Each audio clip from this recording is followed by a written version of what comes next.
మాట్లాడుతున్నటువంటి సందర్భంలో వారు చెప్పారు, బేటీ బచావో బేటీ పడావో.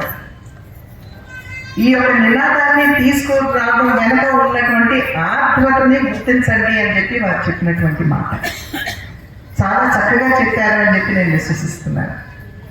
ఎత్ర నార్యంత పూజ్యంతే రామంతే తత్ర దేవతాహారంతో విశ్వసించేటువంటి సంస్కృతి మన ఆయన సంస్కృతి. అంటే వారు చెప్పినట్టుగా ఎక్కడ మహిళ పూజింపబడుతుందో అక్కడ దేవతలు నడయాడతారు అని చెప్పి దాని అర్థం. అంటే పెద్ద చెప్పినట్టుగా నిజంగా మహిళని గౌరవిస్తే అక్కడికి దేవతలు దిగిపోతారు అని కాదు, ఆ ప్రాంతం అభివృద్ధి చెందుతుంది అని చెప్పి వారు చెప్పినటువంటి మాట.